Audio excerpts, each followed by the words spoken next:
देवेन्द्रमौलिमन्दार मकरन्दकणारुणा विघ्नमरन्तु Shri Radha कृष्णपादाब्जरेणवः। News television द्वारा प्रसारित फाल्दिउँ यसलाई फाल्दिउँ।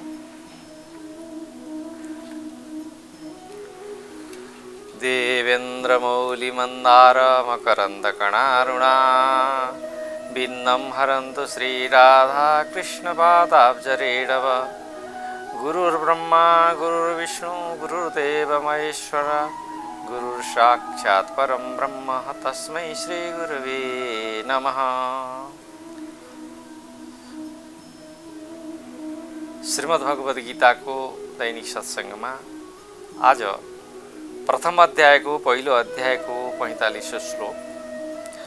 अहो बत महत् पापं कर्तुं व्यवसिता वयं यद्राज्य सुखलोभेन हन्तुं स्वजनमुद्यता। अहो बत महत् पापं कर्तुं व्यवसिता वयं यद्राज्य सुखलोभेन हन्तुं स्वजनमुद्यता। अर्जुन विलाप गर्दैछन्। अर्जुनलाई पटक्कै युद्ध लड्न मन छैन। जब व्यक्तिको बुद्धि विभ्रमित हुन्छ, विविल्डर्ड हुन्छ, उसले कर्तव्यको निर्णय गर्न सक्दैन अथवा आफूले सोचेको आफूले बुझेको विषयवस्तुलाई नै निर्णयको आधार मान्छ, त्यति बेला व्यक्ति अर्जुन सरको व्यवहार गर्न थाल्छ। उनी भन्दैछन् कृष्णसँग, अहो बडो अफसोसको कुरा हो, हामी बुद्धिमान भएर पनि ज्यादै ठुलो पाप गर्नका लागि तयार भएका छौँ। किनभने राज्य सुखको लोभले आफन्तहरूलाई मार्न हामी तम्सिरहेका छौँ। अब यो केही न केही हदसम्म आजको जीवनशैलीमा, आजको जीवन पद्धतिमा घाँटी काट कम्पिटिसन भन्छन् आजभोलि।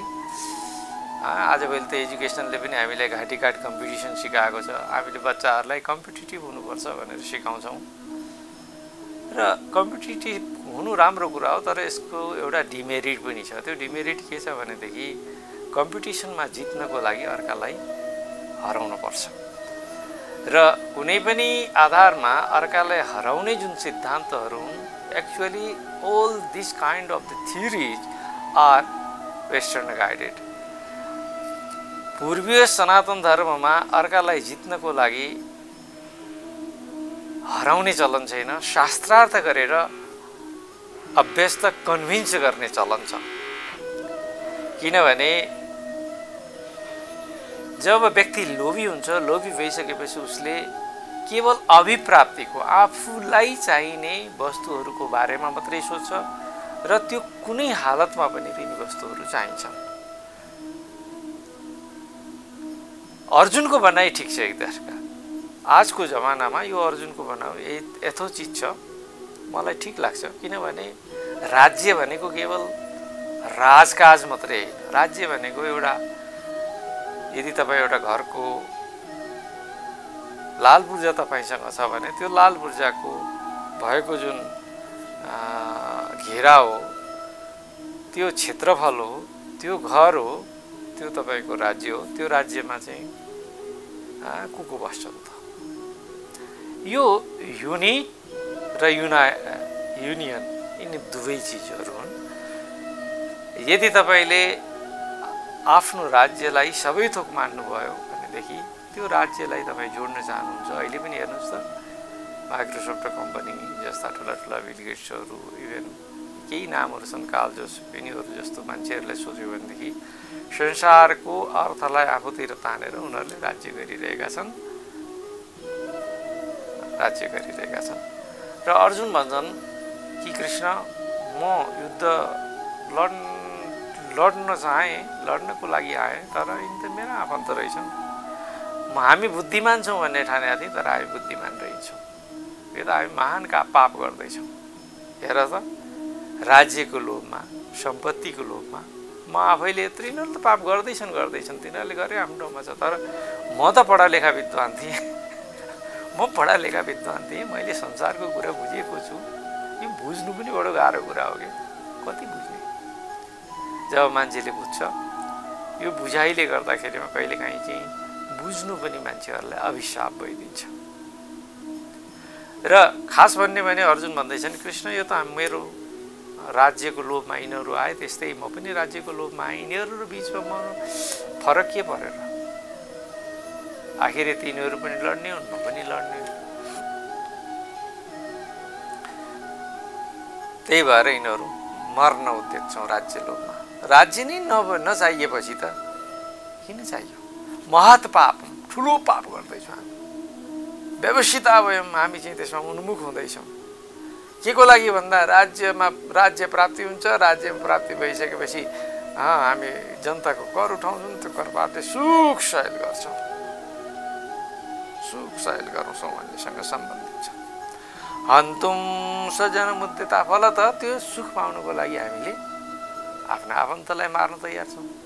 अहिले हेर्नुहोस् त धेरै जसो काठमाडौँ उपत्यकाका केही मित्रहरू वकिलहरू हुनुहुन्छ, उहाँलाई मैले सोधेको थिएँ सबैभन्दा मुद्दा केमा छन् भने आफन्तहरूको जग्गाको किचलो छ। अब कसैको जेन्युन होला, एकजनाले त अर्काले त मिचिया त होला नि, त्यहाँ हार्नेवाला जित्नेवाला त छन्। यसको अर्थ हो एउटा न एउटा त्यहाँ अन्याय छ, किचलो।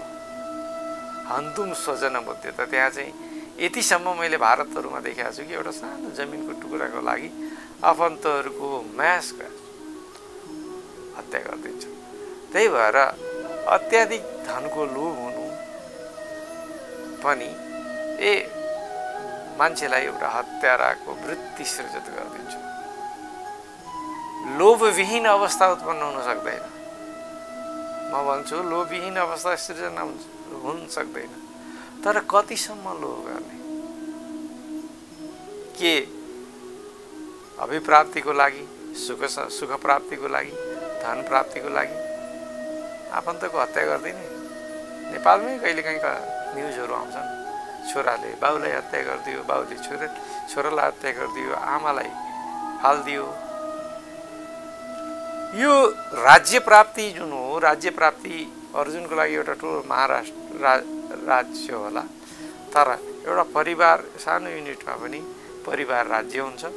र यदि हाम्रो वृत्ति अत्याधिक लोभी छ भने हामी चाहिँ अर्कालाई मार्न उद्यत हुन्छौँ। अर्जुनको आशय हो।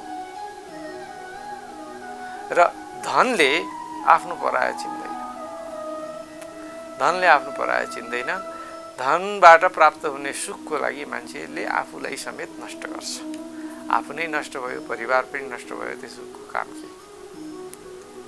अगाडि अर्जुन भन्छन्, अध्याय 1 को 46 श्लोकमा अर्जुन अगाडि भन्छन्, यदि माम प्रतीकार मशस्त्रम शस्त्रपाणय धात राष्ट्रारणे हन्युस तन्मे क्षेमतरं भवेत्।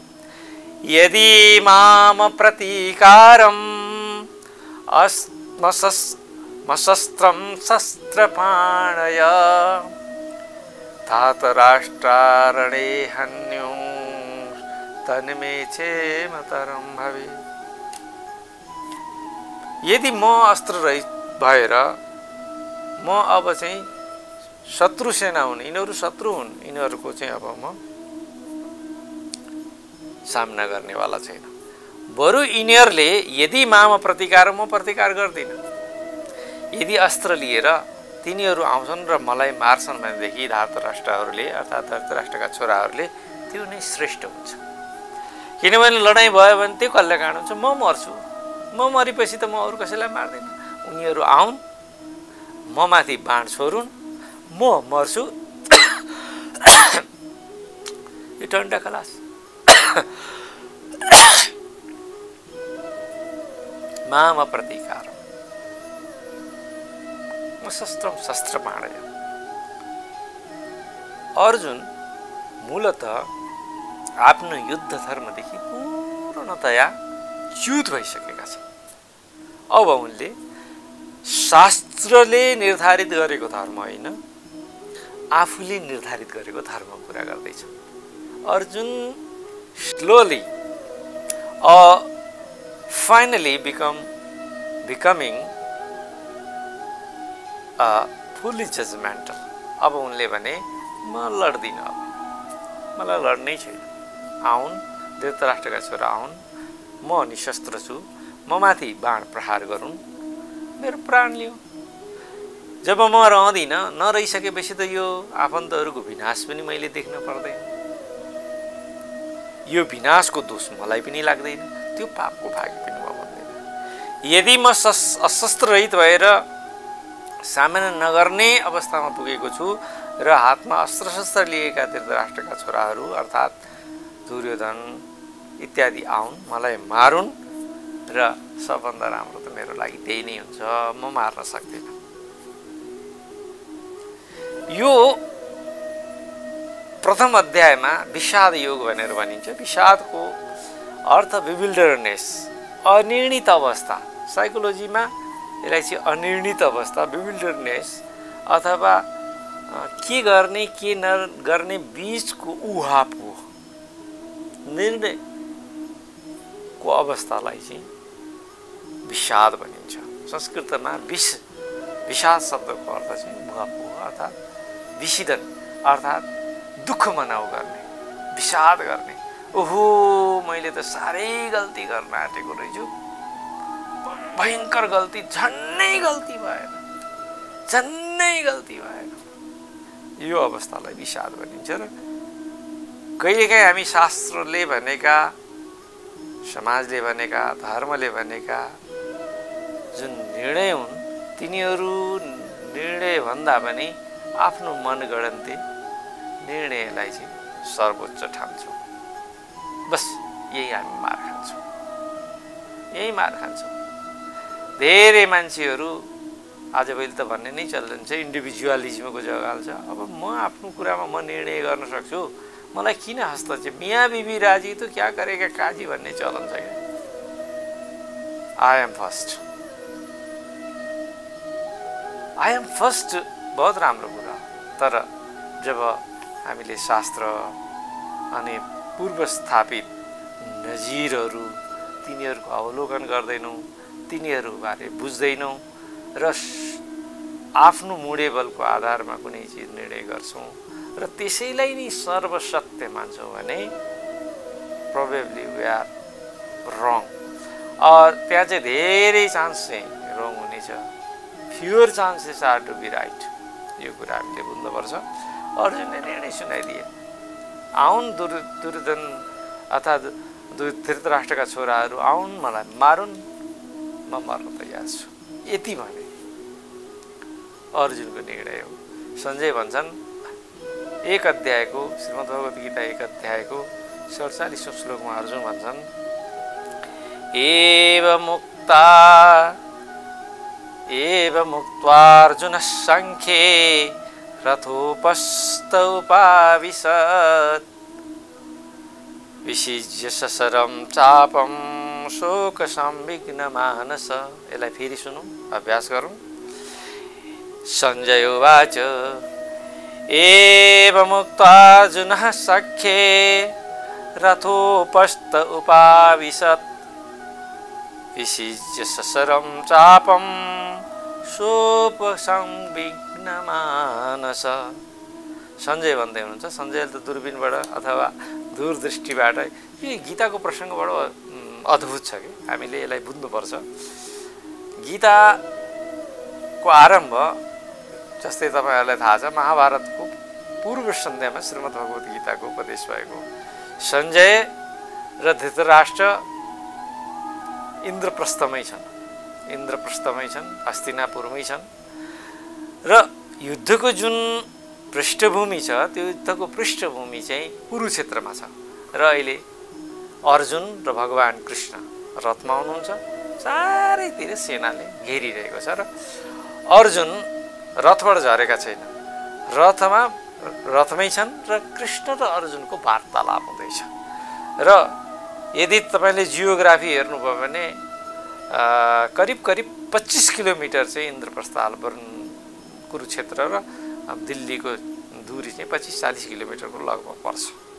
भनेपछि 40 किलोमिटर परबाट सञ्जयले प्रत्यक्ष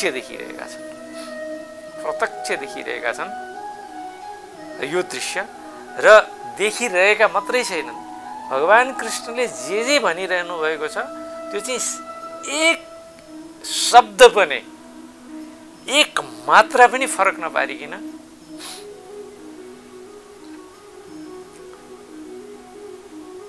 सुनाउँदै हुनुहुन्छ धृतराष्ट्रलाई। यो सबैभन्दा महत्त्वपूर्ण। अब यो आधुनिक समाजमा हामीले टिभी हेर्छौँ, अन्य पनि दृश्यहरू माध्यम छन्, तर तपाईँ विचार गर्नुहोस् त कति महत्त्वपूर्ण कुरा हो यो, कति महत्त्वपूर्ण कुरा हो कि अहिले हामी देख्न सक्छौँ, तर देखेको वस्तुलाई एज इट इज मात्रा पनि फरक नगरिकन अर्कालाई ट्रान्सफर गर्न सक्दैन। But Sanjay is doing this wonderful thing, wonderful job to the Dhritarashtra. अब तपाईँ कतिलाई अन्धविश्वास लाग्छ, कतिलाई अब काल्पनिक हो, यसलाई वेस्टर्नहरू प्राय गरे इन्डियन मेथोलोजी, नेप्लिज मेथोलोजी भनिन्छ। उनीहरूको मेथोलोजी नहुने हाम्रो मात्रै मेथोलोजी हुनुपर्छ र?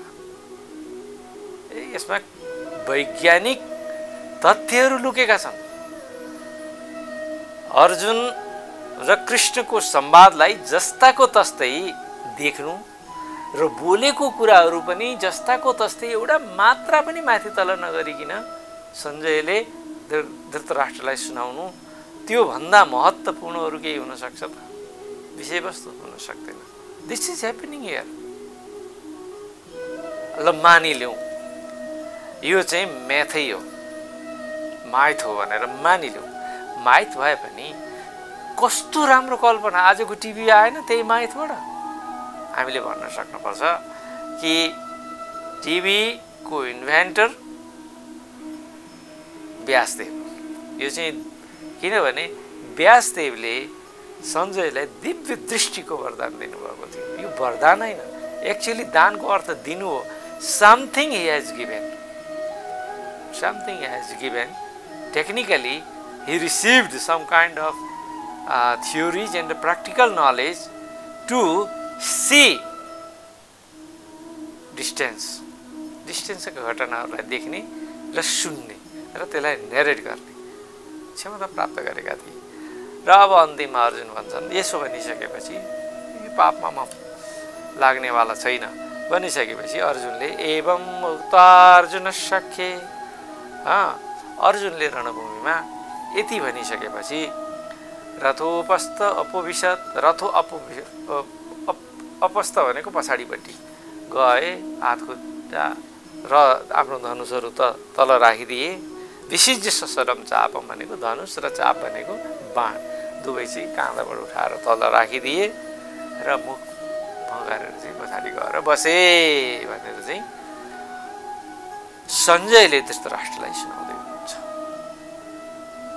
सञ्जयले धृतराष्ट्रलाई सम्झाउँदै हुनुहुन्छ र यति भन्दा भन्दै श्रीमद् भगवत गीताको पहिलो अध्याय समाप्त हुन्छ र पहिलो अध्यायलाई ओम तत्सदिति श्रीमद् भगवत गीतासुपनिषु ब्रह्म विद्यायां, श्रीमद् भगवत गीता ब्रह्म विद्या हो, उपनिषदको सार हो, सम्पूर्ण वेद वेदान्तको सार हो भन्ने कुरा यहाँ स्थापित भएको छ।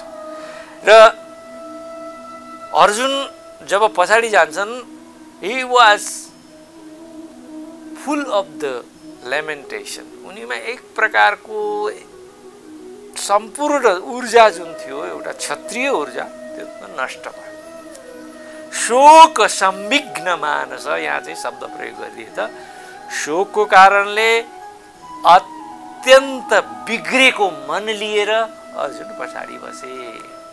शब्द यिनी हो, जब मन बिग्रन्छ मान्छे पछाडि पर्छ, जब मन बिग्रन्छ नि मान्छे अत्यन्त पछाडि पर्छ।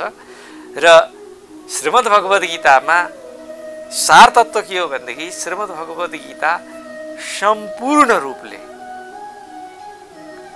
बिग्रेको मनलाई, बिग्रेको बुद्धिलाई, बिग्रेको प्रज्ञालाई अथवा भ्रमित प्रज्ञालाई, भ्रम भएको प्रज्ञालाई स्थापित गर्ने सबैभन्दा भरपर्दो शास्त्र हो। किनभने योग हो, योगको अर्थ नै जोड्नु हो, यसले तोड्दैन। आजभोलि त कतिपय मैले गाउँघरमा अथवा यही सहरमा पनि सधैँ कहाँ गीता पढ्ने, बुढो भएपछि पढ्नुपर्छ, अथवा घर आए गीता राख्यो भनेदेखि लडाइँ हुन्छ, झगडा हुन्छ, महाभारत हुन्छ, राख्न हुँदैन। त्यो पनि कहाँ हो र? त्योभन्दा नि अगाडि गीता पढ्यो भने जोगी बनिन्छ। जोगी त हामी त्यत्तिकै छौँ। श्रीमद् भगवत गीता, जोगी भनेको जोग अर्थात् जोगी, योगीलाई जोगी, जसले जोड्छ त्यो योगी हो। नेपाली भाषामा जोगी भनिन्छ त्यसलाई। त्यस कारणले हामीले यो तत्त्वलाई बुझौँ।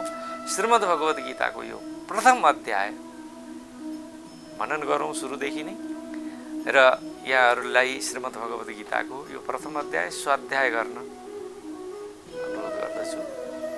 आजको दिन यहाँहरूको लागि कल्याणकारी रहोस्। हस्त नमस्कार।